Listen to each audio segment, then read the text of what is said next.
Man lazimal istighfar, siapa yang banyak beristighfar, Allah berikan 4. Ja'alallahu lahu min kulli dhiqin makhraja, segala kesempitannya dilapangkan Allah, sempit hatinya dilapangkan Allah, sempit dadanya dilapangkan Allah.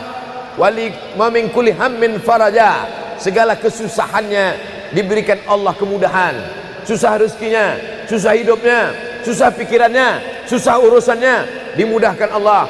Wa razaqahu min haitsu la yahtasib, diberi Allah rezeki dari jalan yang tidak disangka-sangka, yang tidak diduga-duga datang rezeki itu. Siapa yang menjanjikan?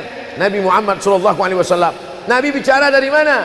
Wa ma yantiqu 'anil hawa in huwa illa wahyun yuha. Dia bicara bukan mengikuti hawa nafsunya, melainkan dari wahyu yang dibawa oleh Jibril dari Allah Subhanahu wa taala.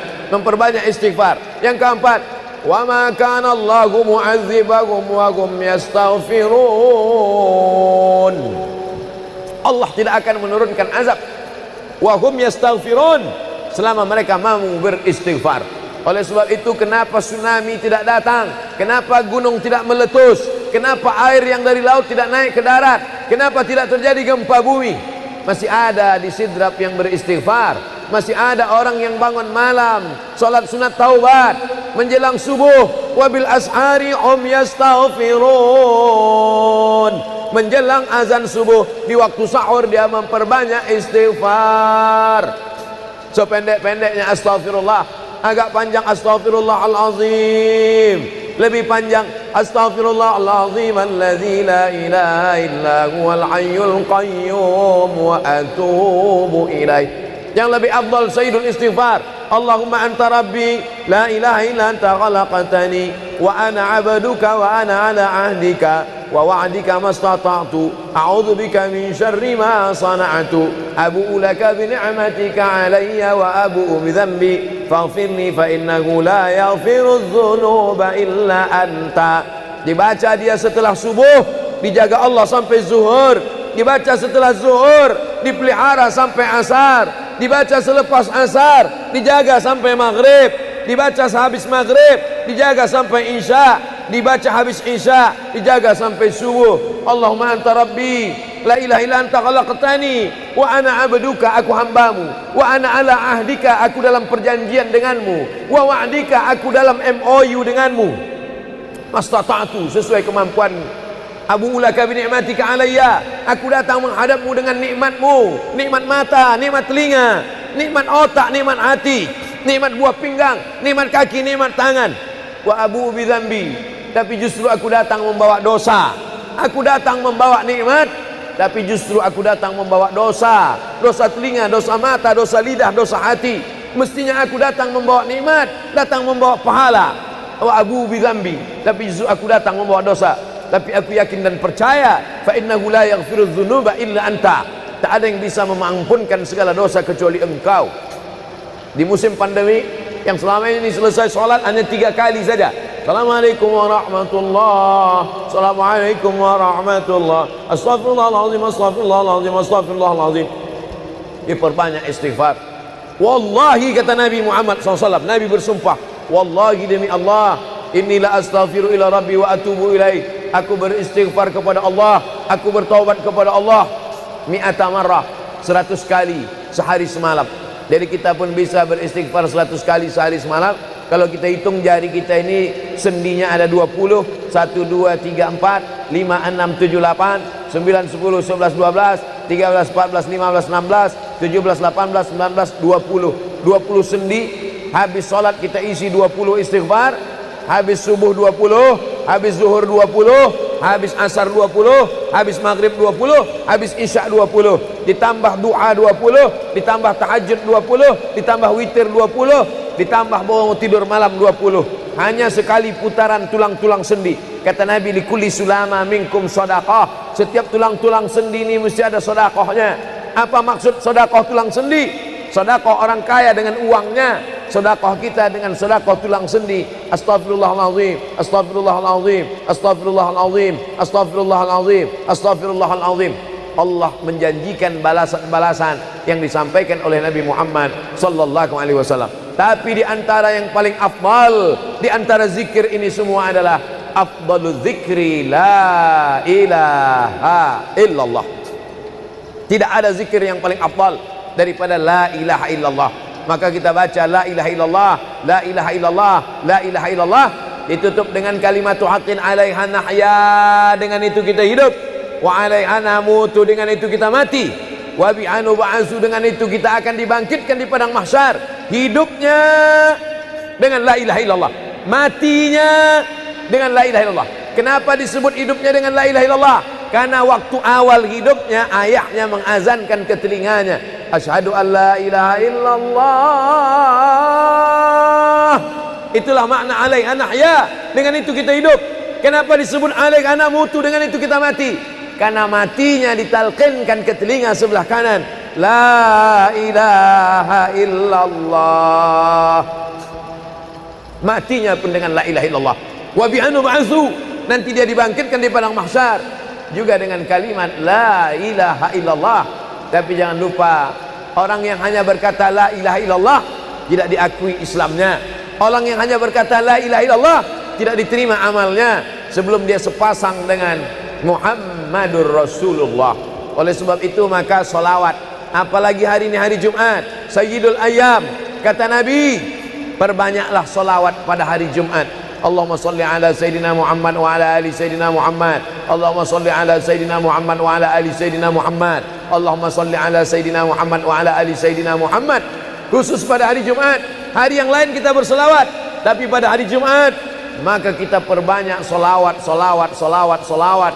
Inna salatakum ma'rudatun alayya. Solawat kamu dari rumah kamu, dari tempat kamu bersolawat. Solawat orang sidrap dibawa ke Masjid Nabawi.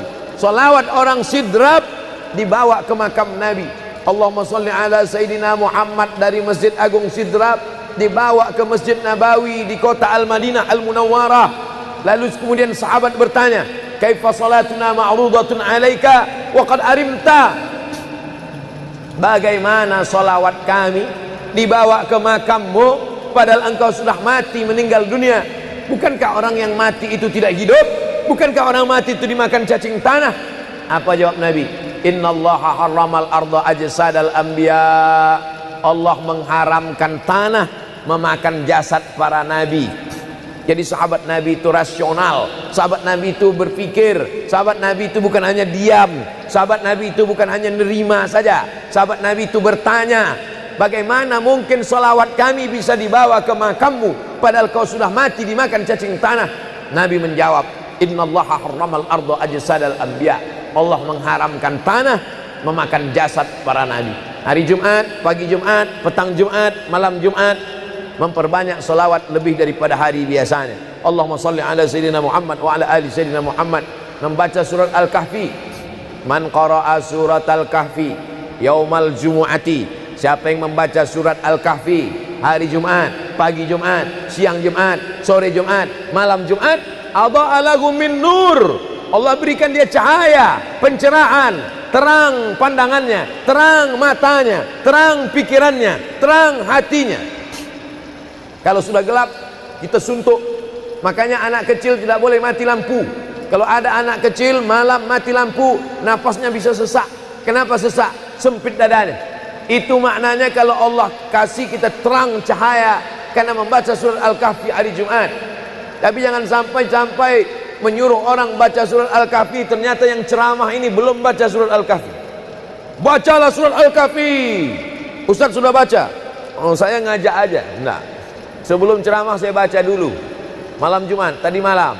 Habis sholat tahajud, duduk, baca surat Yasin, baca surat Al-Kahfi. Supaya waktu menyampaikannya plong. Karena kalau kita hanya menyuruh saja tidak mengamalkannya, terasa di dalam hati. Bacalah surat Al-Kahfi. Pembohong. Oleh sebab itu saya mengajak, tapi saya sudah baca duluan. Man qara'a surat Yasin lailatal Jum'ah. Siapa yang membaca surat Yasin malam, tidak hanya malam Jumat. Man qara'a Yasin fi lailatin, tak ada disebut malam Jumat. Siapa yang baca surat Yasin pada suatu malam, malam Senin, malam Selasa, malam Rabu, malam Kamis, malam Ahad, malam Jumat, ghufira lahu, asbaha maghfuran lah. Waktu subuh dia sudah diampunkan Allah. Adapun surat Al-Kahfi tadi malam, malam Jumat, pagi Jumat, siang Jumat, sore Jumat, sampai nanti sebelum matahari tenggelam. Dan dari salat asar sampai matahari tenggelam, waktu mustajab untuk berdoa, didoakan segala kebaikan-kebaikan. Sayyidul Ayyam, induk dari segala hari. Berapa banyak orang amat sangat ingin hidup di hari ini, tapi meninggal kemarin sore. Berapa banyak amat sangat ingin hidup di bulan ini, tapi sudah didahului oleh ajal, janji kepada Allah Subhanahu wa taala.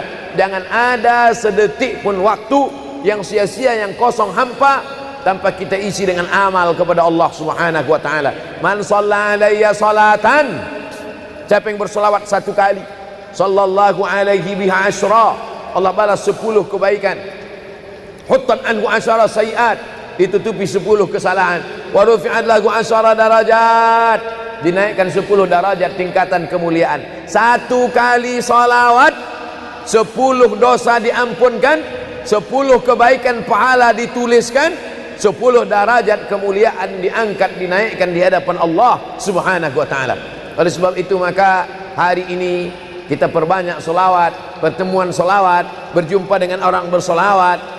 Dan kita memang melakukan tradisi-tradisi itu. Ketika ada orang mau menikah bersolawat, anaknya akikah bersolawat, acara walimah bersolawat, khotib khutbah Jumat kalau tidak bersolawat batal Jumatnya.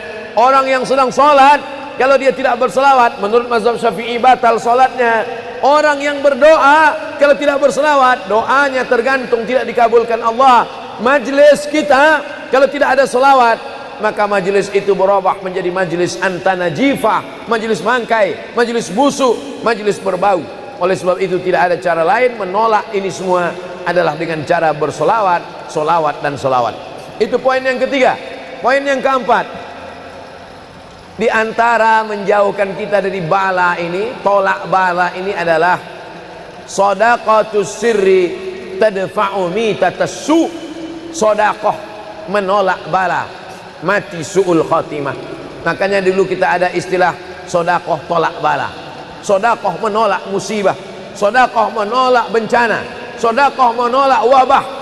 Oleh sebab itu maka yang selama ini biasa bersedekah kepada anak yatim, biasanya menyambut Ramadan, jangan lagi tunggu bulan Ramadan, datangi rumah anak yatim, makan mereka, sembako beras mereka, masukkan ke dalam karung 10 kilo, gula sekilo, minyak sekilo, susu saset, ikan sarden, masukkan, berikan. Ini dengan niat menolak segala musibah, segala bencana, segala wabah. Orang-orang yang mati itu kalau dia ditanya Allah Subhanahu wa taala, hai mayit, hai orang yang mati, seandainya ku kasih kau hidup lagi, mau apa tidak? Mereka amat sangat ingin hidup. Apa kata mereka? Kami ingin hidup. Laula akhartani ila ajalin qarib, kasihlah kami hidup ya Allah qarib, sebentar, sekejap, semenit, sedetik saja. Kalau aku kasih kau hidup, kau mau apa? Kata Allah. Mereka menjawab, dalam Al-Quran diceritakan, laula akhartani ila ajalin qarib, kalau kau kasih aku hidup walaupun sedetik saja, fa as-saddaqa, aku mau bersedekah ya Allah. Kenapa orang mati itu tidak berkata, kasih aku hidup sedetik saja, aku mau haji dan umrah? Tidak ada. Kasih aku sedetik saja, aku mau pergi berjihad? Tidak. Kasih aku sedetik saja, aku mau sholat sepanjang malam? Tidak.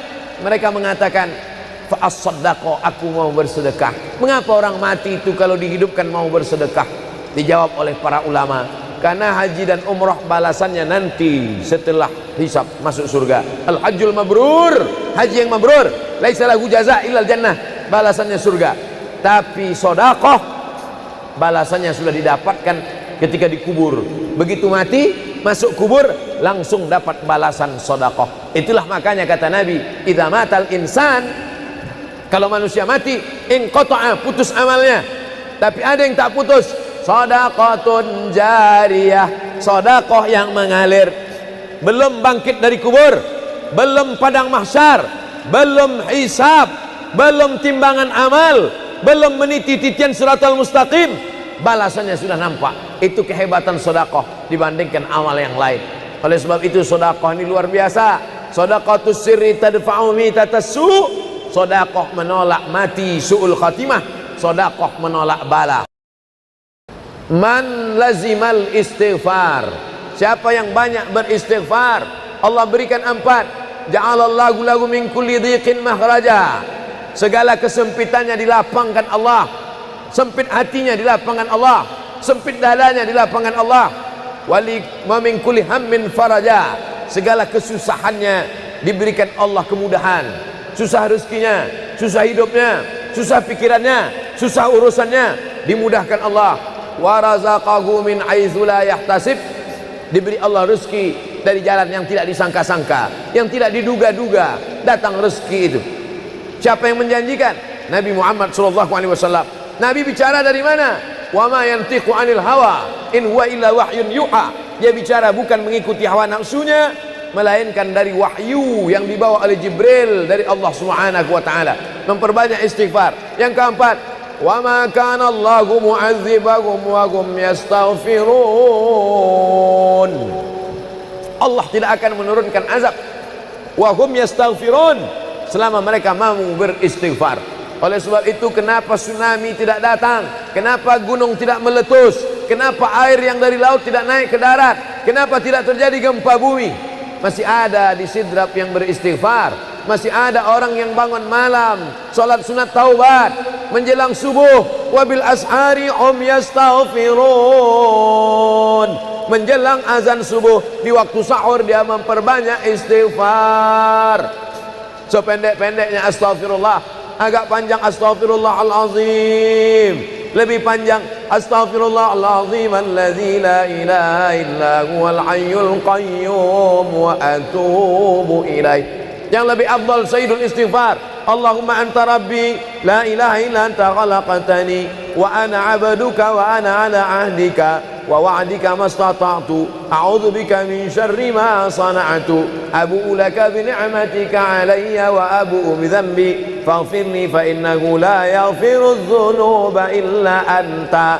Dibaca dia setelah subuh, dijaga Allah sampai zuhur, dibaca setelah zuhur, dipelihara sampai asar, dibaca selepas asar, dijaga sampai maghrib, dibaca sehabis maghrib, dijaga sampai isya, dibaca habis isya, dijaga sampai subuh. Allahumma anta rabbi la ilaha illa anta khalaqtani wa ana 'abduka, aku hambamu, wa ana 'ala ahdika, aku dalam perjanjian denganmu, wa wa'dika, aku dalam MOU denganmu, mastata'tu, sesuai kemampuanmu. Abu ulaka bi ni'matika alayya, aku datang menghadapmu dengan nikmatmu, nikmat mata, nikmat telinga, nikmat otak, nikmat hati, nikmat buah pinggang, nikmat kaki, nikmat tangan. Wa abu bi dzambi, tapi justru aku datang membawa dosa. Aku datang membawa nikmat, tapi justru aku datang membawa dosa. Dosa telinga, dosa mata, dosa lidah, dosa hati. Mestinya aku datang membawa nikmat, datang membawa pahala.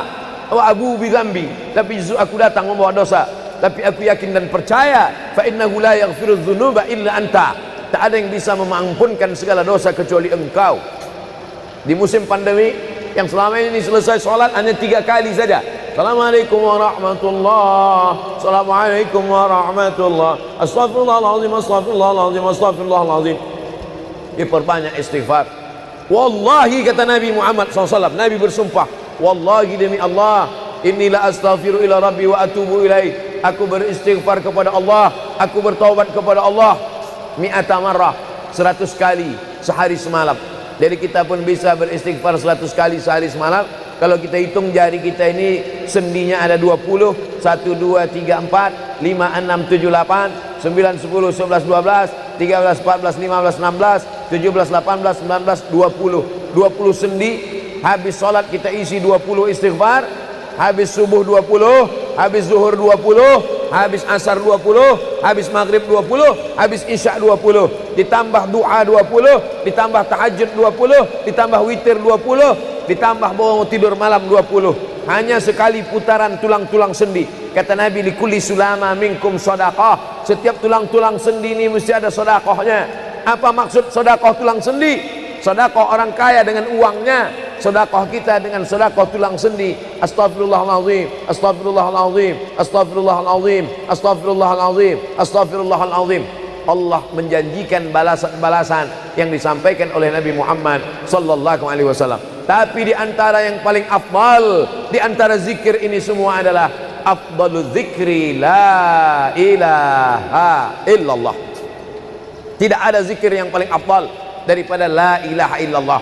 Maka kita baca la ilaha illallah, la ilaha illallah, la ilaha illallah, ditutup dengan kalimatu haqqin 'alaiha nahya, dengan itu kita hidup, wa 'alaiha namutu, dengan itu kita mati, wa bi'anu ba'su, dengan itu kita akan dibangkitkan di padang mahsyar. Hidupnya dengan la ilaha illallah, matinya dengan la ilaha illallah. Kenapa disebut hidupnya dengan la ilaha illallah? Karena waktu awal hidupnya ayahnya mengazankan ke telinganya, asyhadu an la ilaha illallah. Itulah makna alaiha nahya, dengan itu kita hidup. Kenapa disebut alaiha namutu, dengan itu kita mati? Karena matinya ditalqinkan ke telinga sebelah kanan, la ilaha illallah. Matinya pun dengan la ilaha illallah. Wa bi'anu ba'su, nanti dia dibangkitkan di padang mahsyar juga dengan kalimat la ilaha illallah. Tapi jangan lupa, orang yang hanya berkata la ilaha illallah tidak diakui Islamnya. Orang yang hanya berkata la ilaha illallah tidak diterima amalnya sebelum dia sepasang dengan Muhammadur Rasulullah. Oleh sebab itu maka solawat, apalagi hari ini hari Jumat, Sayyidul Ayyam, kata Nabi, perbanyaklah solawat pada hari Jumat. Allahumma salli ala Sayyidina Muhammad wa ala ali Sayyidina Muhammad. Allahumma salli ala Sayyidina Muhammad wa ala ali Sayyidina Muhammad. Allahumma salli ala Sayyidina Muhammad wa ala ali Sayyidina Muhammad. Khusus pada hari Jumat. Hari yang lain kita berselawat, tapi pada hari Jumat maka kita perbanyak solawat, solawat, solawat, solawat. Inna salatakum ma'rudatun alayya. Solawat kamu dari rumah kamu, dari tempat kamu bersolawat. Solawat orang sidrap dibawa ke Masjid Nabawi. Salawat orang sidrap dibawa ke makam Nabi.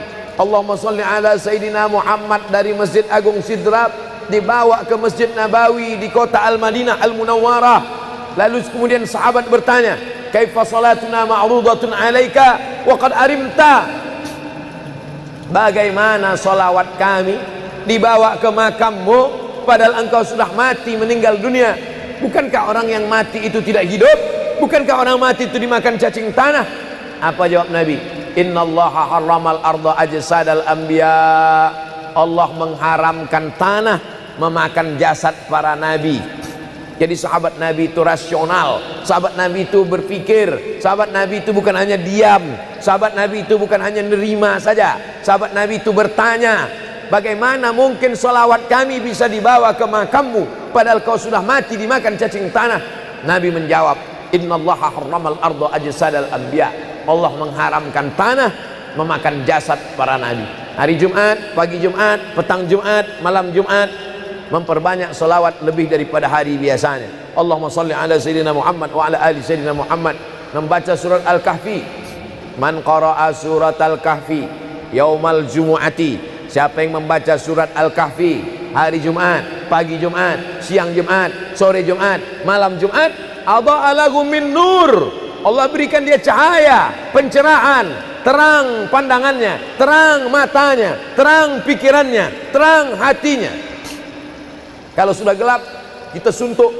Makanya anak kecil tidak boleh mati lampu. Kalau ada anak kecil malam mati lampu, nafasnya bisa sesak. Kenapa sesak? Sempit dadanya. Itu maknanya kalau Allah kasih kita terang cahaya karena membaca surat Al-Kahfi hari Jumat.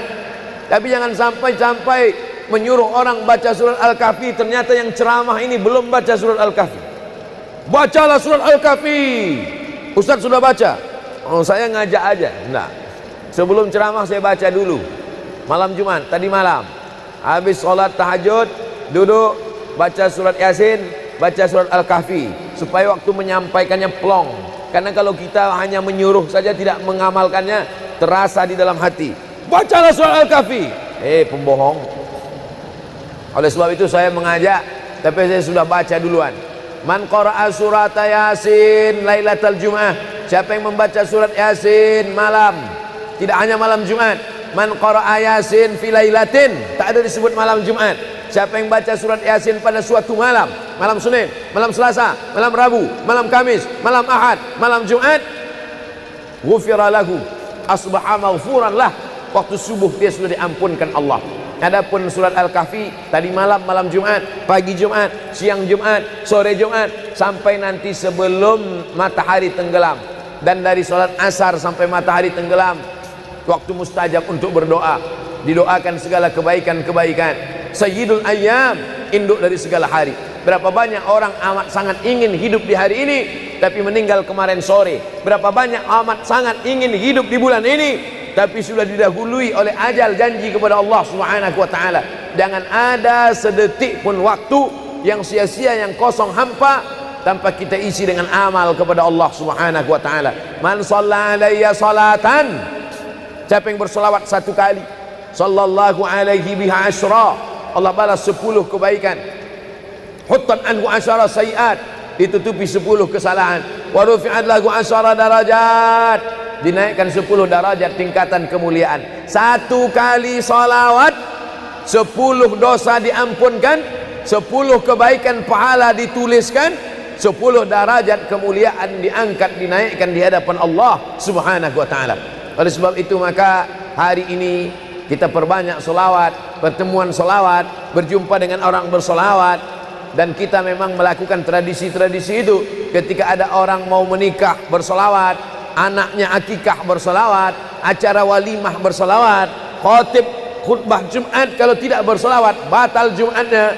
Orang yang sedang sholat kalau dia tidak bersolawat, menurut mazhab Syafi'i batal sholatnya. Orang yang berdoa kalau tidak bersolawat, doanya tergantung tidak dikabulkan Allah. Majlis kita kalau tidak ada solawat, maka majlis itu berubah menjadi majlis antanajifah, majlis mangkai, majlis busuk, majlis berbau. Oleh sebab itu tidak ada cara lain menolak ini semua adalah dengan cara bersolawat, solawat dan solawat. Itu poin yang ketiga. Poin yang keempat, di antara menjauhkan kita dari bala ini, tolak bala ini adalah shadaqatus sirri tadfa'u mitatas su'. Sodakoh menolak bala, mati su'ul khotimah. Makanya dulu kita ada istilah sodakoh tolak bala, sodakoh menolak musibah, sodakoh menolak bencana, sodakoh menolak wabah. Oleh sebab itu maka yang selama ini biasa bersedekah kepada anak yatim, biasanya menyambut Ramadan, jangan lagi tunggu bulan Ramadan, datangi rumah anak yatim, makan mereka, sembako beras mereka, masukkan ke dalam karung 10 kilo, gula sekilo, minyak sekilo, susu saset, ikan sarden, masukkan, berikan. Ini dengan niat menolak segala musibah, segala bencana, segala wabah. Orang-orang yang mati itu kalau dia ditanya Allah Subhanahu wa taala, hai mayit, hai orang yang mati, seandainya ku kasih kau hidup lagi, mau apa tidak? Mereka amat sangat ingin hidup. Apa kata mereka? Kami ingin hidup. Laula akhartani ila ajalin qarib, kasihlah kami hidup ya Allah qarib, sebentar, sekejap, semenit, sedetik saja. Kalau aku kasih kau hidup, kau mau apa? Kata Allah. Mereka menjawab, dalam Al-Quran diceritakan, laula akhartani ila ajalin qarib, kalau kau kasih aku hidup walaupun sedetik saja, fa as-saddaqa, aku mau bersedekah ya Allah. Kenapa orang mati itu tidak berkata, kasih aku hidup sedetik saja, aku mau haji dan umrah? Tidak ada. Kasih aku sedetik saja, aku mau pergi berjihad? Tidak. Kasih aku sedetik saja, aku mau sholat sepanjang malam? Tidak. Mereka mengatakan, fa'as-saddaqa, aku mau bersedekah. Mengapa orang mati itu kalau dihidupkan mau bersedekah? Dijawab oleh para ulama, karena haji dan umrah balasannya nanti setelah hisab masuk surga. Al-hajjul mabrur, haji yang mabrur, laisa lahu jaza illal jannah, balasannya surga. Tapi sedekah balasannya sudah didapatkan ketika dikubur. Begitu mati masuk kubur langsung dapat balasan sedekah. Itulah makanya kata Nabi, idza matal insan, kalau manusia mati, inqata'a, putus amalnya. Tapi ada yang tak putus, shadaqatun jariyah, sedekah yang mengalir. Belum bangkit dari kubur, belum padang mahsyar, belum hisab, belum timbangan amal, belum meniti titian siratal mustaqim, balasannya sudah nampak. Itu kehebatan sedekah dibandingkan amal yang lain. Oleh sebab itu sedekah ini luar biasa. Shadaqatus sirri tadfa'u mitatas su', sedekah menolak mati su'ul khatimah, sedekah menolak bala. Alhamdulillah, Allahumma salli ala Sayyidina Muhammad wa ala ali Sayyidina Muhammad. Kullu amrin zibalin, semua amal yang baik, walam yubda' bihamdillah, kalau tidak diawali dengan alhamdulillah, pujian kepada Allah, fahuwa aqta', maka amal itu putus. Makna putus, putus sampai di dunia saja, tak boleh dibawa sebagai bekal menghadap Allah. Maka kita ingin amal kita malam ini tidak putus, maka kita awali dengan alhamdulillahi rabbil alamin. Setiap majelis kalau tidak disebut namanya, maka majelis itu antanajifah, majelis yang busuk, majelis bau, majelis bangkai.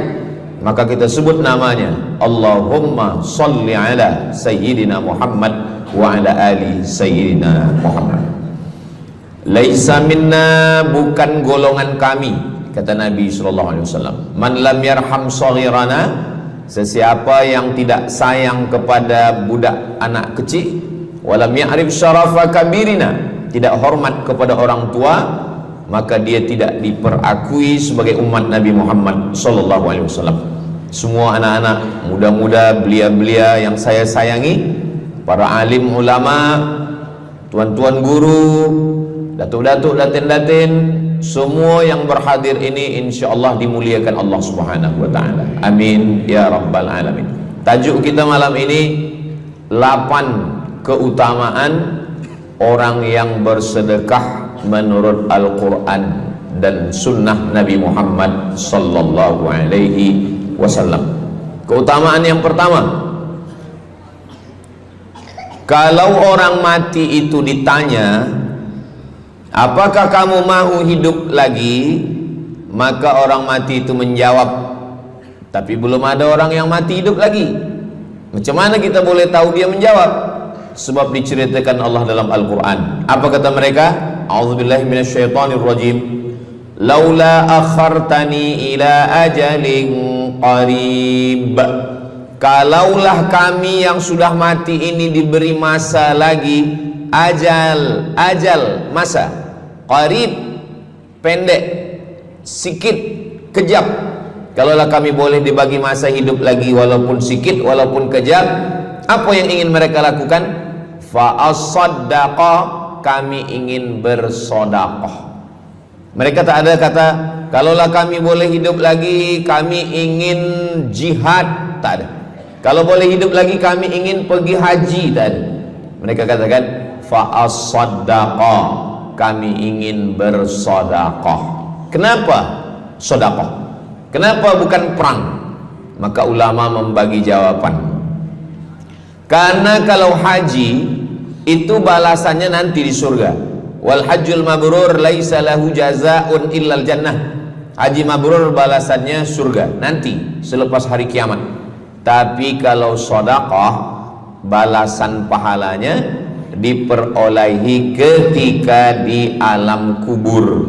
Itulah kenapa orang-orang yang mati itu ingin kalau hidup lagi, fa as-sadaqah, mereka ingin bersedekah. Sedekah, hampir semua kata-kata dalam bahasa Arab itu asalnya 3 huruf. Sadaqah. Sadaqah artinya benar. Sadaqallahul azim, maha benar Allah. Sadaqah artinya benar. Kalau memang benar betul iman kita, mana buktinya? Buktinya adalah dengan bersedekah. Itulah kenapa sedekah itu disebut dengan sedekah, tanda iman itu benar. Karena untuk menggerakkan lidah bercakap sangat mudah. Apa kata pepatah orang Melayu? Lidah tak bertulang, mudah saja menggerakkan. Asyhadu an la ilaha illallah wa asyhadu anna Muhammadar Rasulullah. Kalau memang benar betul cakap, mana buktinya? Buktinya adalah sedekah. Lelaki mengatakan saya cinta kepada kamu, senang saja nak mengatakan cinta, tapi apa bukti, proof, mana memang betul cinta? Maka dia mesti bagikan sedekah. Kalau yang tadi itu sedekah, kalau ini namanya sadaq. Sadaq artinya mahar. Mahar pernikahan lelaki dengan perempuan, aku nikahkan engkau dengan anak saya dengan memberikan cincin emas dan gelang rantai tunai. Itulah dia sadaq, tanda bukti cinta dia kepada seorang perempuan. Sadaqah, benar. As-sidqu, sidik, benar. As-siddiq, orang yang benar. Maka disebut dia dengan Abu Bakar Siddiq, karena dia benar memberikan emas sebesar batu waktu dibawa pergi hijrah bersama Nabi Muhammad SAW. Maka dia disebut dengan Siddiq karena dia benar imannya dengan memberikan sedekah. Tapi ada makna siddiq yang lain. Ketika yang lain mendustakan Nabi, tak percaya kepada Isra Mi'raj, dialah orang yang percaya, maka disebut dia dengan Siddiq. Siddiq dari kata sadaq, benar, karena iman dia yang benar. Mana bukti, proof bahwa iman dia benar? Dia bersedekah, membagikan emasnya sebesar batu. Nama dia Abu Bakar Siddiq. Nama ayah dia Abu Quhafah. Ayah dia tak Islam. Apa kata ayah dia? Habislah emas Abu Bakar itu dibawa Muhammad sallallahu alaihi wasallam. Anak Abu Bakar itu namanya Asma. Asma, mana emas ayah kamu? Dah habis dibawa Muhammad. Dia benci betul dengan Nabi Muhammad. Datang Asma, dia ambil batu, dia masukkan ke dalam kain. Kata Asma, emas ayah tu masih ada dalam kain, Datuk. Lalu Abu Quhafah memegang. Abu Quhafah ni buta, dia tak nampak. Oh ya, masih ada lagi. Rupanya emas itu sudah dibawa hijrah bersama Rasulullah sallallahu alaihi wasallam. Makanya kata Nabi, "Lau anfaqa ahadukum mithla Uhudin zahaban." Seandainya ada di antara kamu yang boleh berwakaf emas walaupun sebesar Bukit Uhud. Bukit Uhud itu panjangnya 7 km. Seandainya ada di antara kamu yang boleh berwakaf emas sebesar Bukit Uhud, itu tak sampai setengah tapak tangan Sayyidina Abu Bakar Siddiq. Kenapa? Sebab kalau sekarang ada orang bersedekah banyak, memanglah sekarang sudah aman. Tapi masa itu masa susah, masa payah, Abu Bakar Siddiq menunjukkan bukti keimanannya. Ini keutamaan yang pertama menurut Al-Quran. Kenapa orang bersedekah? Karena orang-orang mati, kalau dia boleh bagi tambah umur hidup lagi, mereka berkata, fa'as-saddaqa, kami ingin bersedekah. Itu yang pertama. Yang kedua, sampai berapa nih? Sampai 8. Tadi saya dibagi tahu Ustadz sampai 8. Atau tak pun sampai 8, kalau dah habis 60 menit habis.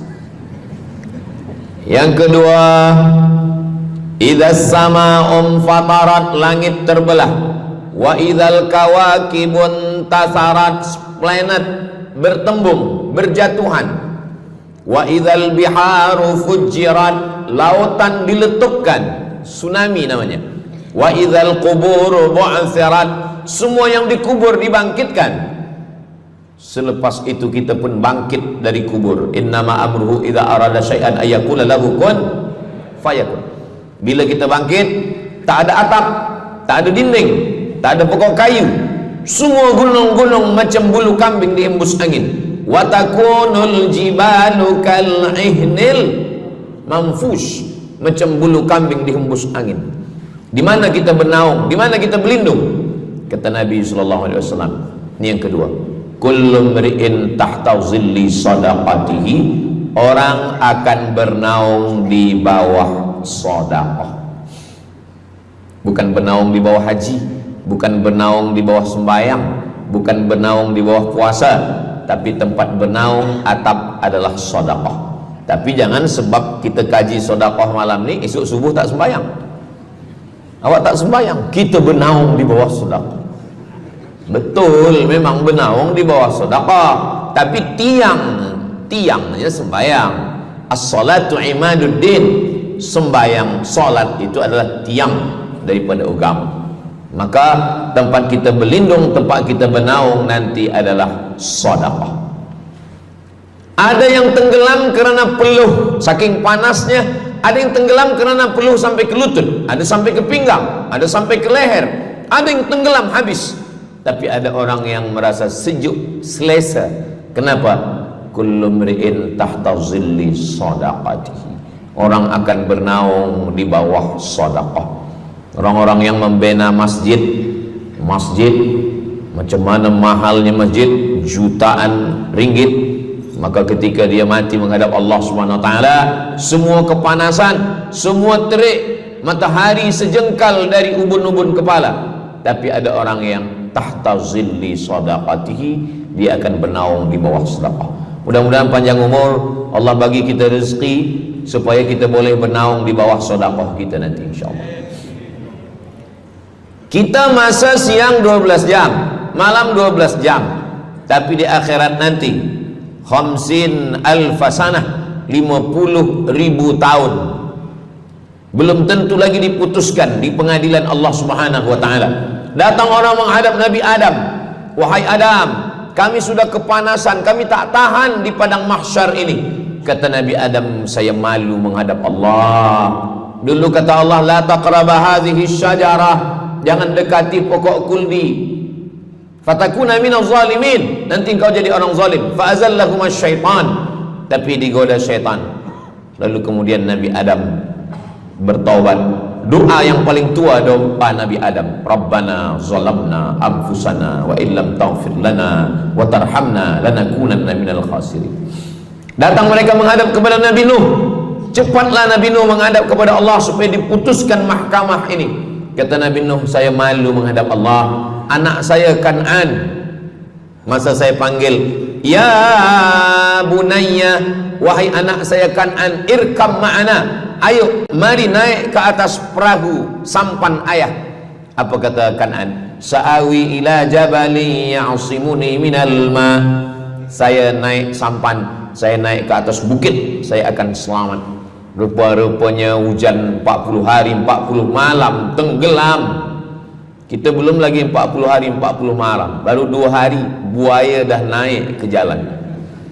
Macam mana 40 hari 40 malam? Maka saat itu, saat anaknya Kan'an akan tenggelam, apa kata Nabi Nuh? Ya Rabbi, ya Allah, inna bni min ahli, itu anakku ya Allah. Allah marah. Apa kata Allah? Innahu laisa min ahlik, dia bukan anakmu. Innahu amalun ghairu salih, karena amal dia tak baik. Nabi Nuh malu menghadap Allah. Datang mereka kepada Nabi Musa alaihissalam. Kata Nabi Musa, saya pun malu menghadap Allah kerana perbuatan Bani Israel, umat saya jahat. Mereka datang menghadap Nabi Isa. Kata Nabi Isa, saya malu menghadap Allah kerana mereka menyembah saya selepas saya meninggalkan mereka. Pada akhirnya mereka datang menghadap Sayyidina wa Maulana wa Syafi'ina Muhammad sallallahu alaihi wasallam. Hanya Nabi Muhammad lah yang berani menghadap Allah. Sebab apa? Sebab dia umatnya. Maka walaupun kita umat yang paling kecil, umur paling pendek, badan paling tidak bertenaga, tapi kita adalah umat yang pertama nanti yang akan diputuskan perkara, dan kita adalah umat yang pertama akan masuk ke dalam surga Allah Subhanahu wa ta'ala. Maka banyak mereka yang ingin menjadi umat Nabi Muhammad. Bahkan Nabi Musa pun ingin menjadi umat Nabi Muhammad sallallahu alaihi wasallam. Masa Umar bin Khattab datang membawa lembaran-lembaran Taurat, Nabi berkata, apa itu wahai Musa? Taurat. Nabi Muhammad SAW memanggil, mari Taurat. Lalu Nabi Muhammad mengkoyak. Apa kata Nabi? Lau kana Musa hayyan ma wasa'ahu illa iyattabi'ani. Kalaulah Musa masih hidup, dia pasti akan ikut saya. Dan itu betul pada peristiwa Isra dan Mi'raj. Nabi jadi imam, Nabi Musa jadi makmum, Nabi Isa jadi makmum, Nabi Ibrahim jadi makmum, semua nabi-nabi jadi makmum. Imamnya adalah Sayyidina wa Maulana Muhammad sallallahu alaihi wasallam. Jadi keutamaan yang kedua, kita bernaung di bawah sedekah. Yang ketiga, sadaqatus sirri tutfi'u ghadabar rabbi kama yatfa'ul ma'an nar. Sedekah memadamkan api neraka seperti air yang memadamkan api. Kita kalau nampak api, mudah-mudahan kita selamat daripada terbakar, amin.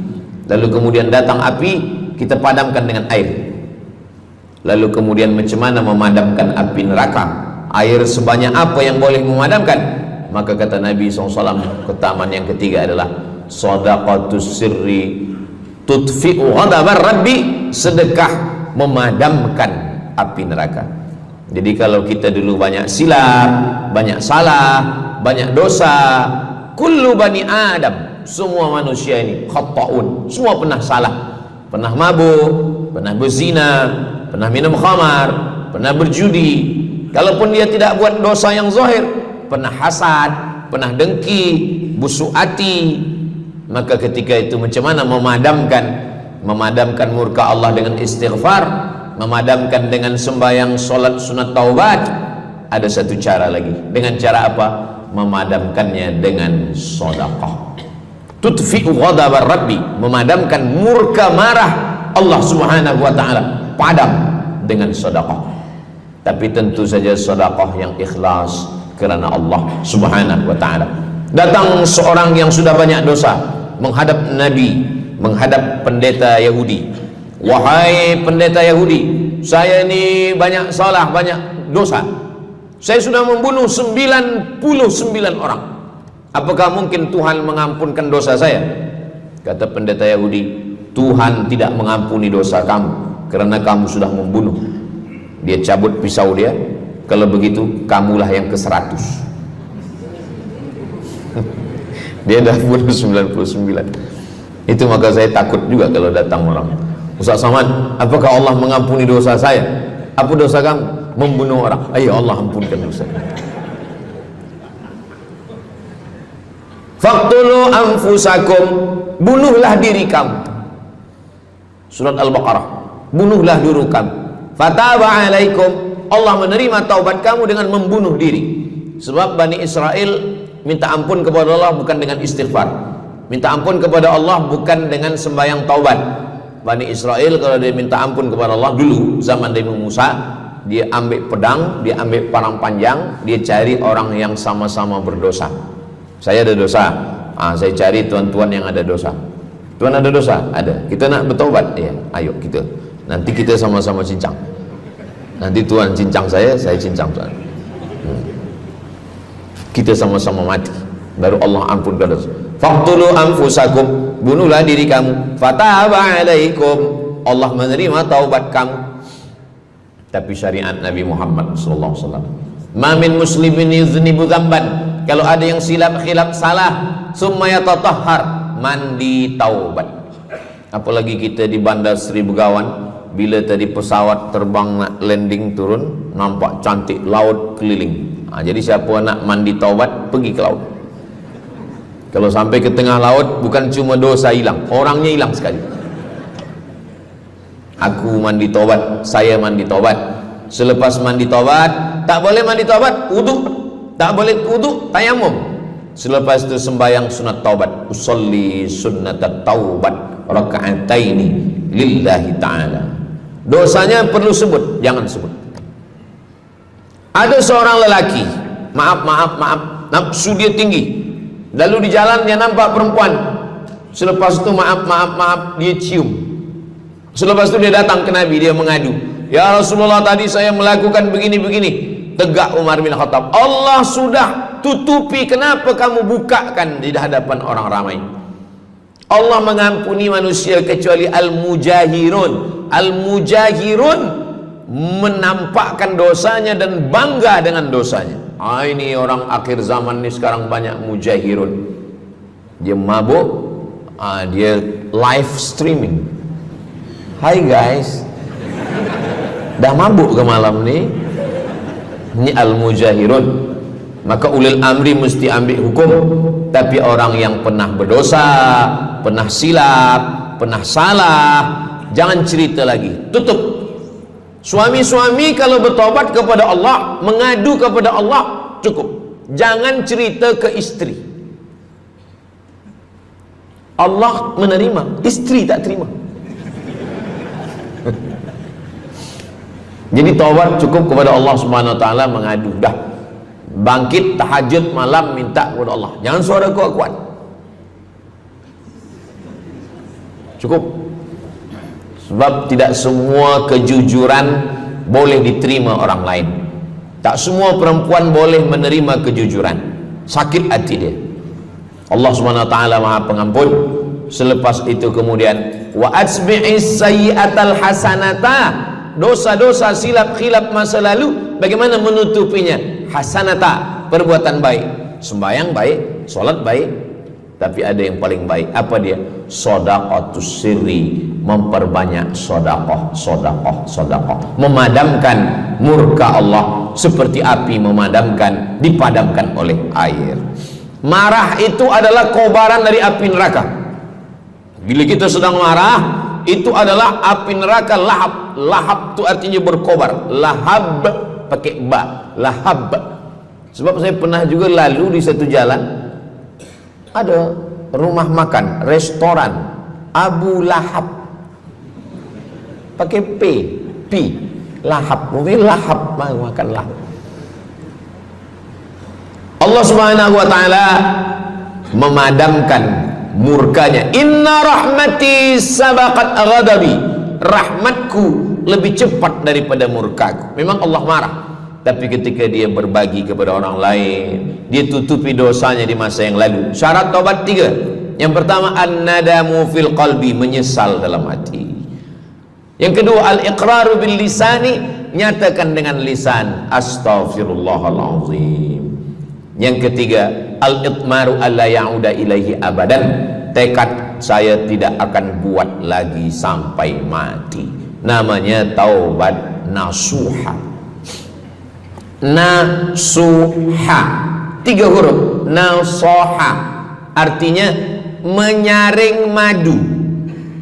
Datang orang memanjat pokok kayu, dia ambil parang panjang, dia potong sarang lebah jatuh ke bawah, disaring dengan kain tipis, lalu kemudian tersangkut di atas kain. Lilinnya tersangkut, lebahnya tersangkut, anak lebah tersangkut, rantingnya tersangkut, dahannya tersangkut, maka keluarlah madu. Itu bahasa Arabnya namanya nasuha. Apa makna nasuha? Menyaring dosa-dosa sehingga yang tinggal hanya amal soleh, yang sampah-sampah tersangkut.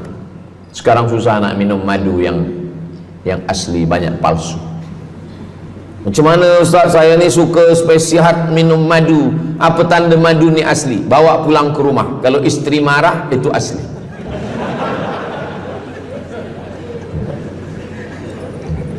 Yang keempat, ini jangan diingat, lupakan. Yang keempat, apa itu keutamaan sedekah? Kata Nabi sallallahu alaihi wasallam, as-sadaqatu, sedekah itu tadfa'u mitatassu, menolak mati su'ul khatimah. Tak ada guna amal elok baik kalau mati dalam keadaan su'ul khatimah. Kita selalu berdoa, Allahumma khtim lana bihusnil khatimah. Maka cara untuk menolak mati su'ul khatimah ini adalah dengan cara sedekah. Banyak orang mati husnul khatimah, bukan ulama, meninggal di dalam Masjidil Haram sedang pakai ihram, selepas tawaf di belakang makam Ibrahim ketika sedang sujud terakhir. Itulah mati yang paling indah. Dalam wudhu sedang sembahyang, di sujud terakhir dalam tanah haram, dalam Masjidil Haram, di belakang makam Ibrahim. Meninggal, dibawa jenazah balik. Orang datang bertanya kepada ibunya, dia masih pemuda belia, apakah dia ulama? Dia bukan ulama. Kenapa dia mulia betul? Apakah dia pernah perang ke Palestina? Tidak. 2-3 hari selepas itu datang satu perempuan membawa budak kecil. Kamu siapa? Kami adalah orang yang tiap bulan dapat kiriman beras, minyak dan makanan dari pemuda ini. Saya maaf, seorang janda, ini anak-anak saya, dan dia selalu bagikan uang dia untuk makan kan. Jadi nanti kalau ada orang meninggal, tiba-tiba selepas itu datang janda membawa anak, itu tanda husnul khatimah. Sebab dia belum nikah, dia masih lajang. Allah menunjukkan bahwa kalau engkau berbuat sedekah, maka Allah Subhanahu wa taala memberikan keutamaan husnul khatimah. Bukan setakat diselamatkan dari su'ul khatimah, tapi mendapatkan husnul khatimah. Ada seorang dari Maghribi, dari Maroko, Mesir, Libya, Tunisia, Algeria, Maghribi. Orang Maghribi ini bermimpi. Dalam mimpinya dia berjumpa dengan Nabi Muhammad SAW. Kata Nabi, engkau pergi ke Saudi Arabia, cari di kampung ini, nanti engkau jumpai seorang pemuda, sampaikan salamku kepada dia, katakan dia penghuni surga. Malam pertama mimpi, iya ke? Tidak ke? Jangan-jangan syaitan. Tak betul. Malam kedua mimpinya sama. Engkau pergi ke Saudi Arabia, datangi kampung ini, jumpai seorang pemuda namanya si fulan, bagi tahu ke dia, salamku untuk dia, sampaikan kepada dia bahwa dia penghuni surga. Nah, 2 kali. Ini udah agak kuat. Tunggu 3 kali, sampai 3 malam mimpinya sama. Akhirnya orang Maghrib ini terbang dari Casablanca sampai ke Jeddah. Dari Jeddah dia cari kampung yang disebut dalam mimpi. Sampai itu dia cari pemuda. Adakah di kampung ini seorang pemuda namanya si fulan? Betul. Dia tengok, biasa saja. Bukan ulama, bukan macam Musa Abdul Somad. Tak mungkin mimpi salah 3 kali betul-betul. Lalu disampaikan kepada dia, fulan, saya 3 malam bermimpi Rasul SAW menyampaikan salam kepada engkau. Assalamualaikum. Kata Nabi, engkau adalah penghuni surga. Dia pun terkejut. Saya bukan ulama, saya orang biasa. Apa amal kamu? Sembahyang saya biasa saja, puasa sunat saya biasa saja. Hanya saja saya tak pernah menyimpan hasad dendam, dan saya selalu membagikan uang kepada fakir miskin, anak yatim dan du'afa. Selepas mendapatkan itu dia pun menangis, dia pun bersedih karena dia merasa dia tak layak dicintai, karena dia merasa banyak silap, banyak salah. Rupanya rahmat Allah itu turun bukan kepada orang yang alim tapi sombong, bukan kepada orang yang kaya tapi takbur, tapi kepada orang yang hatinya hancur berkeping karena takut kepada Allah Subhanahu wa ta'ala. Selepas itu dia pun meninggal dalam keadaan husnul khatimah setelah mendapatkan janji dari Rasulullah sallallahu alaihi wasallam. Apa maknanya? Bahwa kalau kita tak boleh sembahyang sampai tegak lutut bengkak, kalau kita tak tergolong orang yang rajin puasa sunat berhari-hari, kalau kita bukan orang yang kuat berjihad fisabilillah, maka carilah satu pintu. Pintu itu bernama babus sedekah. Karena banyak yang sudah melaluinya dan mereka dimuliakan Allah, diselamatkan daripada su'ul khatimah. Yang ke berapa? Kelima. Saya sebetulnya ingat, saya nak cuba aja. Kalau jamaah masih ingat, itu maknanya mereka masih konsen lagi, masih sedar. Kalau dah terserah Ustaz lah nama berapa, kami pun dah nak balik ke dalam. Yang kelima, dawu mardakum bis sadaqah. Yang kelima, dawu mardakum bis sadaqah. Obati orang yang sakit di antara kamu dengan sedekah. Datang seorang lelaki yang lututnya bernanah menemui Imam Abdurrahman ibnu Mahdi. Wahai Imam Abdurrahman bin Mahdi, lutut saya ni bernanah tak sihat-sihat. Kata Imam Abdurrahman bin Mahdi, saya ingat satu hadis Rasulullah, dawu mardakum bis sadaqah. Cuba engkau cari kampung yang di kampung itu tak ada air, kamu buat perigi. Perigi, di kampung saya namanya perigi. Lalu dia pun pergi ke kampung yang tak ada air, dia galikan perigi. Selepas itu sehari, 2 hari, 3 hari, sepekan, sebulan, lutut dia sihat kering. Dia datang lagi kepada Imam Abdurrahman ibnu Mahdi. Alhamdulillah Imam Abdurrahman ibnu Mahdi, lutut saya sudah sihat. Apa hubungan lutut dengan sedekah? Rupanya setiap orang yang mengambil air untuk minum, untuk berwudu, untuk mandi, untuk memasak, selepas itu mereka berdoa, ya Allah, berikanlah kebaikan kepada orang yang sudah membagikan air ini. Ad-du'a silahul mu'min, doa senjatanya orang beriman. Kisah ini ada dalam kitab Sa'ah wa Sa'ah, Ajaib wa Taraif. Semua ada saatnya. Beberapa kisah-kisah yang ajaib diceritakan oleh Syekh Abu Amr Al-Misri dalam judul buku Sa'ah wa Sa'ah Gharaib wa Taraib. Sudah diterjemahkan ke dalam bahasa Melayu, judulnya Semua Ada Saatnya. Nama penerjemahnya Abdul Somad. Boleh dicari di google.com. Semua ada saat. Lalu kemudian saya sampaikan hadis ini di masjid. Dawu mardakum bis sadaqah. Obatilah orang yang sakit di antara kamu dengan sedekah. Selepas itu saya turun dari masjid, saya pergi ke kereta, di parking, datang seorang jamaah. Memang yang Ustaz sampaikan tadi betul. Kata saya, memang betul. Takkan saya sampaikan tak betul? Apa maksud awak? Betul. Istri saya kena sakit kista sebesar duit di dalam, maaf, rahim dia. Kata doktor, ini mesti diambil, kalau tidak dia makin besar makin besar. Tapi kalau diambil, dicabut, operate, nanti akan, maaf cakap, tercabut rahim sekali. Dan kalau rahim tercabut, maka nanti tidak boleh mengandung. Mendengar itu istrinya menangis, suaminya tersenyum. Yang senyum budak kecil pula. Lalu kemudian rupanya istri dia tahu tentang hadis Nabi, dawu mardakum bis sadaqah, obatilah orang yang sakit dengan bersedekah. Maka dia pun bersedekah, bersedekah, bersedekah, bersedekah. Selepas itu mereka pergi lagi medical check up ke hospital. Sampai di hospital dicek USG, rupanya kista itu makin kecil, kecil, kecil, kecil dan hilang. Doktor tu pula bertanya balik, awak makan apa?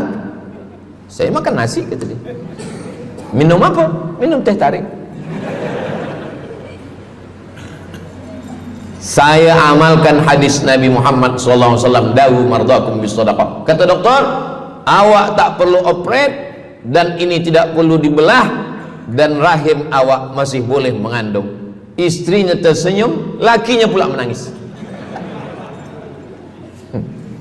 Begitulah Allah Subhanahu wa taala. Syekh Abu Amr Al-Misri bercerita tentang seorang perempuan di Saudi Arabia. Dia pergi ke Amerika. Kata doktor di Amerika, kamu sudah balik ke rumah, makan kenyang, tidur lelap. Nanti kalau puan-tuan pergi hospital, lalu dokter bercakap, balik ke rumah, makan kenyang, tidur lelap, itu maknanya malaikat maut dah dekat, tak ada obat. Maka dia pun balik ke Saudi Arabia, dia ambil harta dia, dia sedekah, dia sedekah, dia sedekah, dia sisa dia bagikan baki sikit untuk ahli waris. Selepas itu last kali dia pergi lagi ke Amerika, last medical check up. Apa kata doktor di Amerika? Kami sudah cek, kamu sihat wal afiat. Banyak sekali orang-orang yang diberikan Allah Subhanahu wa taala keutamaan dengan sedekah, mukjizat bahwa Nabi SAW sudah meninggal dunia, tapi mukjizatnya masih ada sampai akhir zaman ini. Di antaranya adalah dawu mardakum bis sadaqah, obatilah orang yang sakit di antara kamu dengan bersedekah. Yang ketujuh, yatsba'ul mayyita salasun, yang mengiringi mayat orang mati ke liang lahat ada tiga. Yang pertama mal, bahasa Arabnya mal, orang kita menyebut mall, harta. Yang mengiringi manusia ke liang lahat, yang pertama maluhu, harta. Yang kedua ahluhu, istri, anak, menantu, kawan, jiran, sahabat. Yarji'usnani, yang dua ni balik ke rumah, anak balik, istri balik, kereta balik, semua balik. Wa yabqa wahidun, yang kekal hanya satu. Apa dia? Yang kekal hanya satu, itulah dia sedekatuhu. Sedekahlah yang kekal. Itulah kenapa orang-orang meninggal dunia. Kita di atas dunia ini, kata Nabi, baina sittin wa sab'in. Kita hidup di atas dunia ini antara sittin, 60, sab'in, 70. 60, 70, 60, 70. Kalau umur 30, ada berjumpa jamaah umur 30 yang dia soal, dah berbini ke? Nabi ni belum. Oh. Awak dah menikah? Belum. Apa belum nikah lagi? Kejap lagi Ramadan. Takkan jaga subuh? Macam mana nak sembahyang? Macam mana nak sahur? 30. Bila 40, soalan sudah berubah. Saya ni diabetes, saya ni kolesterol, saya ni. Bila masuk 50, dah mula tanya, saya ni rabun, tak nampak lagi. Bini pun kadang tak nampak. Bini orang nampak. Bila 60, mendengar tazkirah Ustaz Somad, kunci satu, jangan tersinggung. Ada beberapa jamaah tersinggung, balik meninggal. Bukan kerana tersinggung, memang ajal dah sampai. Jadi Ustaz umur berapa? Saya lahir 18 hari bulan Mei 1977. Umur rasa 27. Umur ini bukan masalah angka, tapi masalah rasa. Semua yang hadir uban, semua yang hadir banyak uban, semua yang hadir malam ini muda. Mana muda lagi Ustaz? Kami dah tua. Ini bukan orang tua, ini orang tua yang terjebak di tubuh pemuda. Ini semua pemuda-pemuda. Siapapun yang sembahyang ke masjid, siapapun yang berjamaah, maka dia muda. Siapapun yang tidur di rumah tak sembahyang, dia sudah tua. Lautan kan kuseberangi, gunung kan kudaki, masjid kulalui. Ini orang tua semua. Jadi tua dan muda itu bukan masalah usia, bukan masalah umur, tapi masalah perasaan kita. Saya kalau ditanya orang, umur Ustaz berapa? Qamariyah apa Syamsiah? Muharram Safar apa Januari Februari? Jadi masalah umur ini insyaallah kita semua dibagi Allah kesihatan. Amin ya rabbal alamin. Yang sakit-sakit diangkat Allah penyakitnya. Amin. Jadi kata Nabi sallallahu alaihi wasallam, semuanya tinggal, wa yabqa wahidun, yang tinggal hanya satu, wa amaluhu, di antara amal adalah sedekah. Itu yang ketujuh. Nabi meninggal umur 63 tahun. Abu Bakar Siddiq 63 tahun. Imam Syafi'i lahir 150, meninggal 204. Imam Syafi'i lahir di Gaza, Palestina. Semoga Allah menolong saudara kita di Palestina. Imam Syafi'i lahir di Palestina, di Gaza 150 Hijrah. Meninggal di Fustat, Kahirah, Mesir 204. Imam Syafi'i umurnya hanya 54 tahun. 50, muda. Tapi Imam Syafi'i berada di alam barzah 204, sekarang sudah 1447, 1447 tahun. Apa maknanya? Berarti Imam Syafi'i di alam kubur sudah 1200 tahun. Soalan, lebih lama di atas tanah atau di dalam tanah? Lebih lama di alam barzah. Di alam rahim 9 bulan 10 hari. Di alam dunia 63 tahun kalau sampai. Di alam kubur menunggu hari kiamat. Imam Syafi'i sudah 1200 tahun. Tapi setiap detik, setiap menit, setiap jam, dari maghribi sampai ke Nusantara, semua orang menyebut nama Syafi'i, Syafi'i, Syafi'i, Syafi'i. Setiap kampung ada nama orang Syafi'i, setiap kawasan ada nama orang Syafi'i. Begitulah mulianya Imam Syafi'i. Kita, seandainya kita mati, berapa lama lagi kita di alam barzah? Dulu ada yang mengatakan kiamat 2012, rupanya tak jadi. Kan ada filmnya, kiamat 2012, Steven Spielberg. Tak jadi. Yas'alunaka 'anis sa'ati ayyana mursaha. Mereka bertanya kepadamu tentang hari kiamat. Qul, katakan, la ya'lamuha illa, yang tahu hanya Allah Subhanahu wa ta'ala. Pikirkan, kalau kita mati, apa yang akan mengalir? Rumah kita dijual anak kita, dibagi-bagi kepada ahli waris. Kereta kita dijual semuanya. Tapi orang yang membina masjid di Brunei Darussalam, masjid dah cantik-cantik, besar-besar, elok-elok.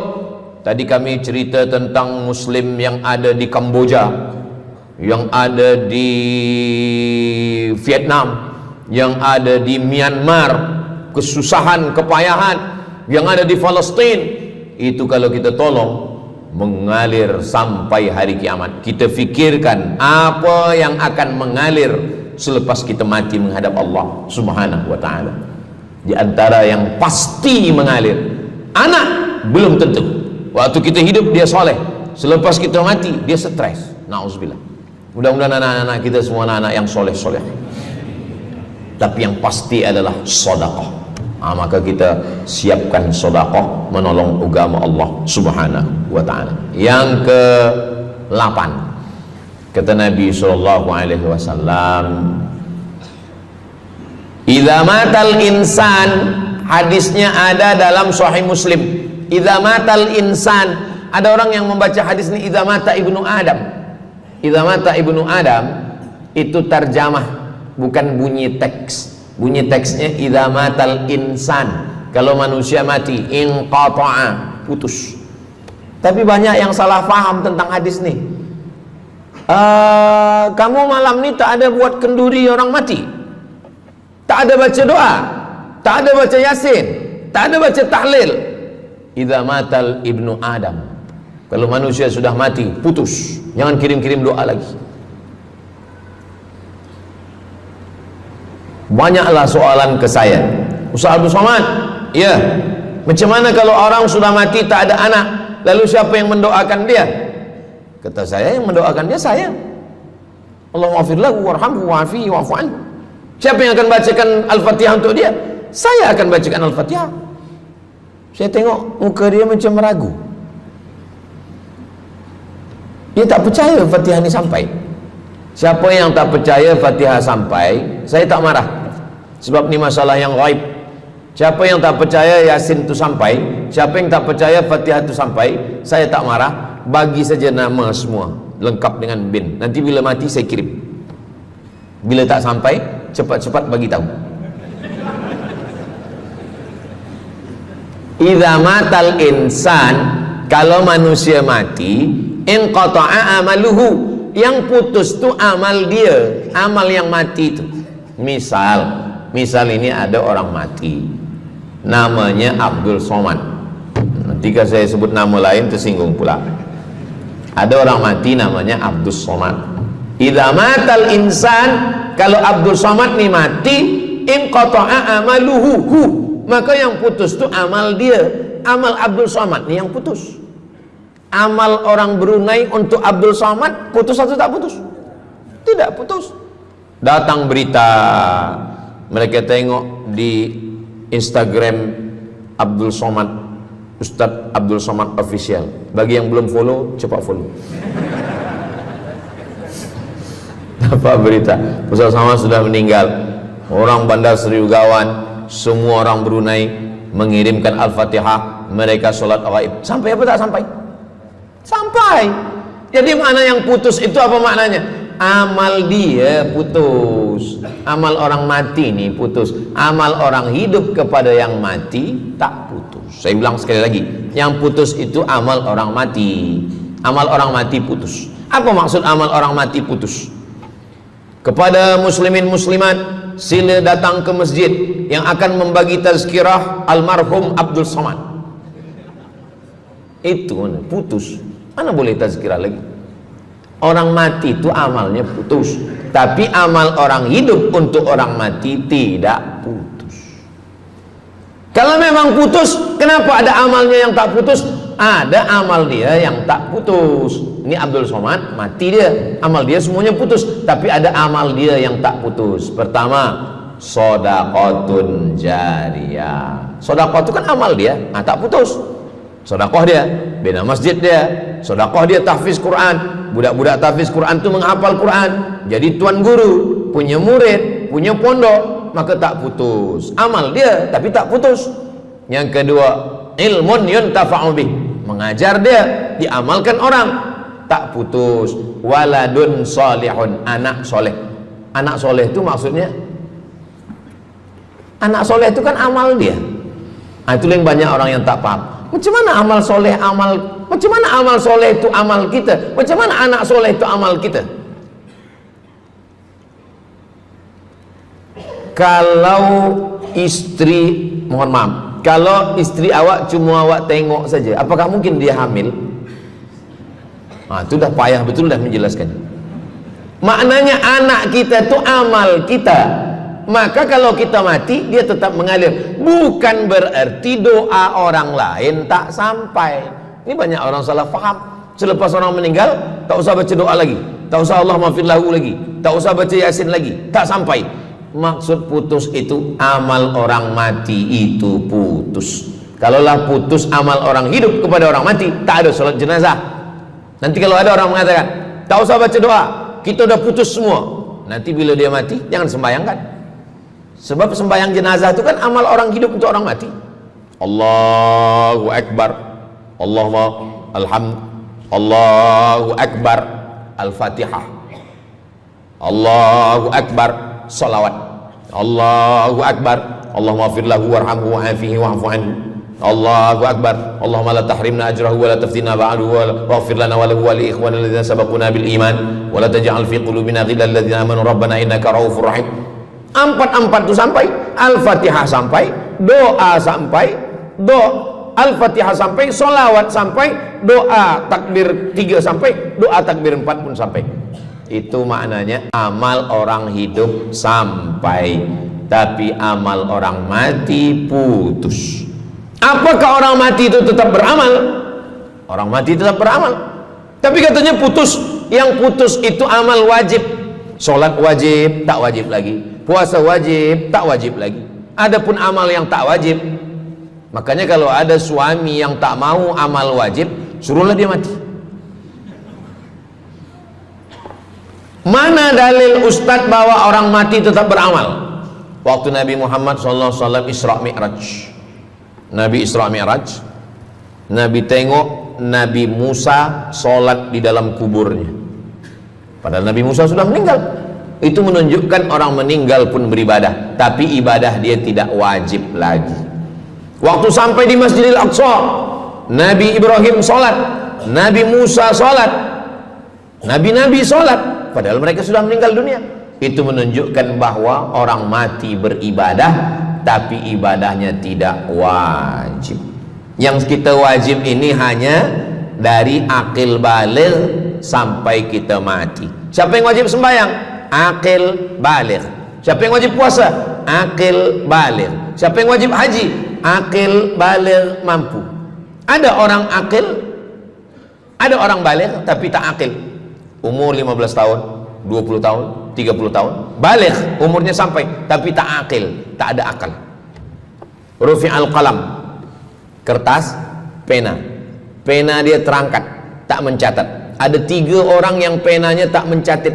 Yang pertama, anis sobi hatta yahtalim, budak kecil sampai dia mimpi akil balik. Yang kedua, anin naim hatta yastayqiz, orang tidur sampai dia terjaga. Yang pertama, budak kecil sampai akil balik. Maka kalau nak nakal waktu kecil itulah. Menyesal saya Ustaz, waktu kecil dulu baik-baik. Yang kedua, anin naim hatta yastayqiz, orang tidur sampai dia jaga tidur. Makanya kalau nak buat dosa waktu tidur. Ada seorang suami tidur, selepas itu dia terjaga, dia katakan ke istri dia, Adinda, buah hati belayan jiwa, siang dan malam terbayang-bayang, makan tak kenyang, tidur tak lelap. Abang bermimpi malam tadi. Mimpi apa? Mimpi berbini lagi. Kata istri dia, engkau tidur lagi, mimpi lagi, ceraikan dia. Macam mana nak tidur lagi? Begitulah. Tapi perempuan ini tak ada di Brunei, di kampung saya.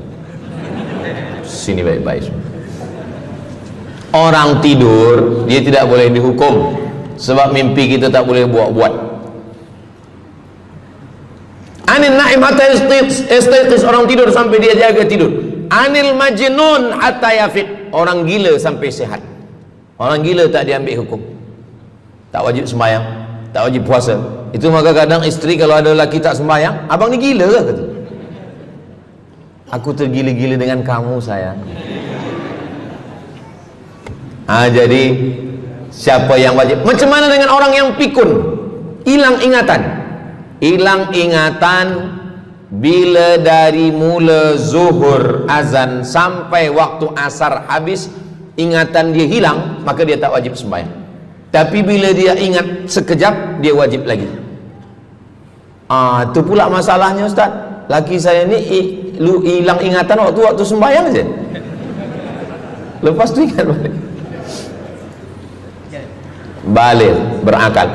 Kata orang kalau sudah tua kita mengalami namanya demensia. Manusia demensia, amnesia. Amnesia tak ingat apa-apa, semua lupa. Itu maka kita bila nak pergi ke mana-mana guna helmet, sebab bila kepala ni terantuk lupa. Ada kawan saya, dia hafaz Quran 30 juz, ceramah tazkirah ke mana-mana, bawa kereta jatuh. Kata dia banyak ayat-ayat yang hilang, maka aku kalau sembahyang ayat pendek-pendek. Kata saya, bang, di kampung saya dulu kalau ada radio yang dah tua yang rosak, itu biasa kita pukul mau elok balik. Cuba antukkan sekali lagi, kata saya. Kata dia, aku takut kalau aku antukkan Fatihah ni pula hilang. Maka Islam ini datang menjaga 5. Pertama, menjaga akal. Tak boleh minum khamar, tak boleh guna khamar, narkotik. Menjaga diri, tak boleh bunuh diri. Menjaga kehormatan, tak boleh menghina orang. Menjaga agama, tak boleh membawa aliran sesat, ateis, tak percaya, kekafiran. Menjaga harta, tak boleh ada mencuri, tak boleh ada dusta, tak boleh ada akad bohong, tak boleh ada tipu, tak boleh ada gharar, tak boleh ada zulm, tak boleh ada ghish. Man ghasyana falaysa minna, siapa yang menipu kami maka dia bukan golongan kami. Jadi berdasarkan 8 keutamaan ini, kalau ingat 8-8-nya alhamdulillah. Tak ingat 8, ingat 7, ingat 6, ingat 5, ingat 4, ingat 3, ingat 2, ingat 1. Satu pun tak ingat, innalillah. Tapi insyaAllah kita boleh ingat semua. Sebab apa? Sebab tazkirah malam ini direkodkan. Nanti boleh ditonton ulang di channel Ustaz Abdul Somad Official. Jangan lupa subscribe, like, share, and comment. Jamaah yang dimuliakan Allah Subhanahu Wa Taala, tadi saya mula pukul 8.15, sekarang sudah pukul 8.10. Jadi saya di mana-mana tazkirah memanglah 60 menit, 600 ml. Tapi rupanya botolnya kecil je. Jadi sebenarnya setengah jam pun cukup. Jadi dari 8 tadi itu semua membagi kita semangat. Kalau ada orang yang mengatakan Islam ini agama yang menyuruh kita tak usahlah berniaga, tak usahlah bertanam kelapa sawit, tak usahlah bertanam kelapa, tak usahlah buka ikan, tak usahlah bertani. Sesungguhnya Islam ini agama yang menyuruh kita berusaha. Masuk masjid, Allahumma aftah li abwaaba rahmatik. Keluar masjid, Allahumma inni as'aluka min fadlik. Kenapa keluar masjid minta rezeki? Sebab peniaga, pedagang, bisnismen dapat duit. Duitnya bukan untuk dunia, duitnya untuk akhirat. Jadi kalau ada orang mengatakan kereta tak dibawa mati, siapa kata kereta tak dibawa mati? Kereta boleh dibawa mati. Kereta yang macam mana? Kereta wakaf. Ada kereta 10, wakafkan untuk tahfiz Quran. Masa mak saya meninggal, berpesan dia, nanti kalau aku mati, tolong kuburkan aku di samping makam ayahku. Dari tempat saya, rumah saya ke kampung mak saya jauh, 10 jam naik kereta. Hospital tak nak bagi kereta ambulan. Maka selepas itu saya azam dalam diri saya, nanti kalau ada duit, kita buatkan kereta wakaf ambulan. Siapapun saja yang sakit meninggal, free, Alhamdulillah kami ada yayasan tabung wakaf umat namanya, 2 kereta ambulans sekarang. Siapapun yang sakit free. Naik kereta ni free, syaratnya 2, sakit mati. Alhamdulillah, sesiapa saja datang boleh. Jadi saya rasa sakit hati, dalam hati saya itu saya mesti azamkan, tekadkan ini. Begitu juga dengan tahfiz, guru-guru, cikgu-cikgu, pelajar-pelajar, buatkan kereta. Begitu juga dengan rumah. Apa kata orang? Untuk apa bina rumah elok-elok, rumah besar? Rumah tak dibawa mati. Rumah boleh dibawa mati. Rumah yang mana? Rumah tahfiz Quran.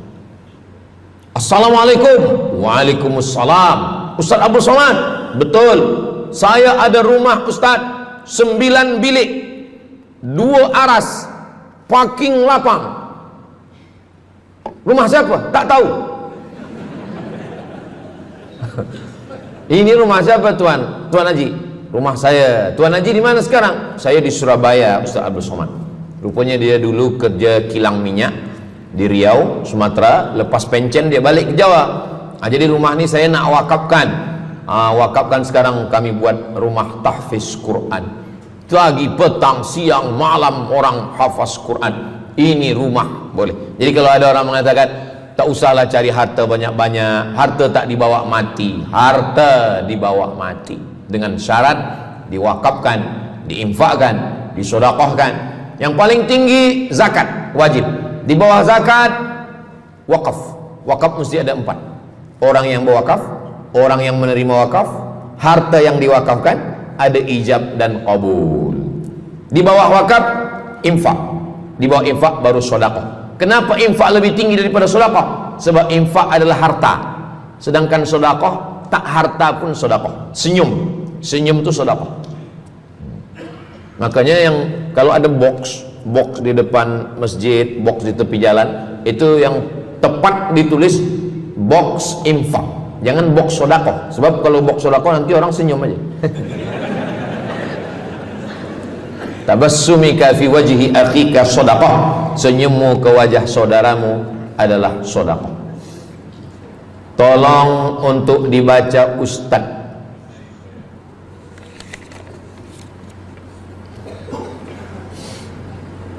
Seorang hamba yang ketika jahiliyah pernah mengambil hak orang dengan mengambil persen daripada uang infak. Setelah dia menyadari akan salahnya, dia bertaubat dan ingin mengembalikan hak tersebut. Masalahnya dia tidak mengetahui berapa dan ke siapa dibalikkan. Kalau kita termakan terpakai duit yang kita tak tahu entah punya siapa, cuba ingat-ingat. Memang kalau masalah ini kadang kita lupa memang. Coba ingat tahun berapa. Sebab duit RM1 tahun 80 dengan 2025 tak sama nilainya, sebab ada inflasi ekonomi.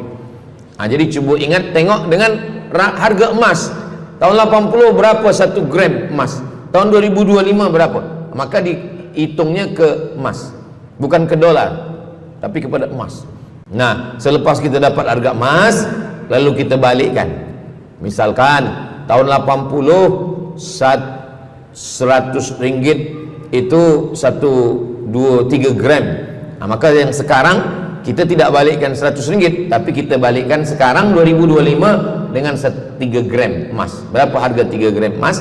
Lepas itu kita balikkan. Kalau kita tak tahu orangnya di mana, anak cucunya, ahli warisnya tak tahu, maka kita serahkan kepada masalih ammah. Masalih ammah artinya kepentingan umum.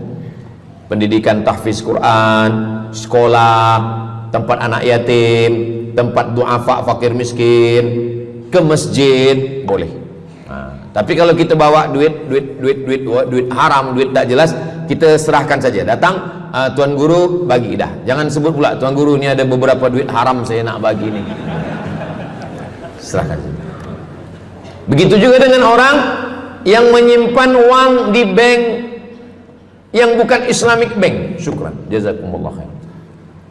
Lalu kemudian dia duduk di negeri yang tak Islam, lalu kemudian dia letakkan di bank yang tak Islamik. Maka duit ini ada ada fawaid, ada bunganya. Riba haram.